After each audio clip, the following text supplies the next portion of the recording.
మళ్ళీ ఇండియాకి వచ్చేసిన వాళ్ళు మళ్ళీ వెళ్ళాలి అంటే వీసా స్లాట్లు నెక్స్ట్ ఇయర్ దాకా లేవంటే 20 డెలిబరేట్ అండి అది, deliberate. So that you will give up your plan అని చెప్తారు. పోతే పోయింది యూఎస్, నేను యూరోప్కి వెళ్తా అంటారు. ఎందుకంటే వాళ్ళ సోషల్ అకౌంట్లు కూడా చెక్ చేస్తారు. అదంతా ఉంది. ఇప్పుడు ఒప్పందంలో మ్యాన్ పవర్ కూడా చాలా మటుకు, మనం ట్రేడ్ గురించి మాట్లాడాం, సెక్యూరిటీ గురించి మాట్లాడాం, మూడోది మూవింగ్ టాలెంట్ మూవ్ చేయడానికి ఫెసిలిటేట్ చేస్తున్నారు EU డీల్లో. దాంట్లో అంటే మన పిల్లలకి వీసా ఇవ్వడము, అక్కడ వెళ్ళి చదువుకోవడానికి.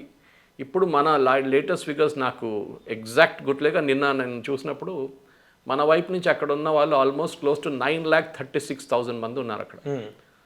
9,36,000 మంది EU కంట్రీస్లో పనిచేస్తున్నారు ఇండియన్ సిటిజన్స్. అప్పుడు ఆలోచించండి, దీని నంబర్ ఈజీగా పెంచుకోవచ్చు మనం.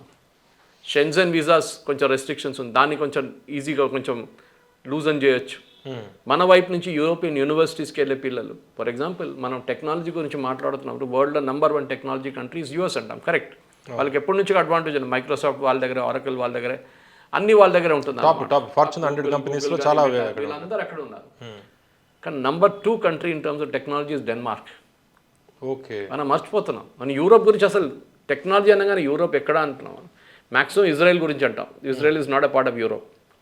సో కానీ టెక్నాలజీ యూరోప్లో లేదు, కానీ యూరోప్లో ఉంది టెక్నాలజీ. మన పిల్లలు కొత్తగా ఆప్షన్గా యూరోప్ కూడా చూసుకోవచ్చు. Alternative destination, quality of life is also equally good. కానీ మన వైపు ప్రాబ్లం ఎక్కడ వస్తుంది, నేను అన్ని ఫోరమ్స్లో మాట్లాడుతూ ఉంటాను. ఇది బహుశా చాలామంది మన ప్రేక్షకులు కూడా బోర్ కొడుతుందేమో ఇప్పుడు.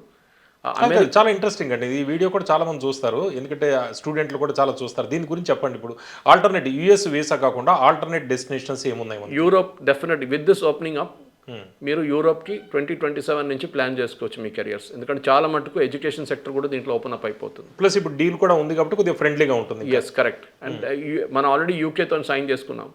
కానీ అక్కడ కూడా వెళ్ళి ఇది మిస్యూజ్ చేయకండి. నిన్న వచ్చిన రిపోర్ట్ చూసుంటారు మీరు, ప్రతి నెల 36,000 మందిని ఇండియన్స్ని పట్టుకుంటున్నారంట యూఎస్ బార్డర్లో ఎప్పుడు కూడా. This is the sad fact of life. ఎందుకు? In fact I put it on my Facebook. మన ఆ నంబర్ కూడా చాలా షాకింగ్గా ఉంది.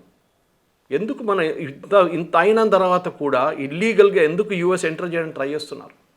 ఎందుకు ఒకసారి మిమ్మల్ని పట్టుకుంటే జైలు వేసేస్తారు వాళ్ళు.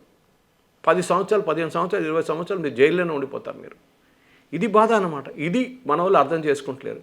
ఇప్పుడు కూడా అక్కడికి వెళ్తాను, నేను యూఎస్కి వెళ్తాను, ఆ యూఎస్ డ్రీమ్ ఇంకా ఉంది. అరే బాబు, that US dream is over. Please understand this.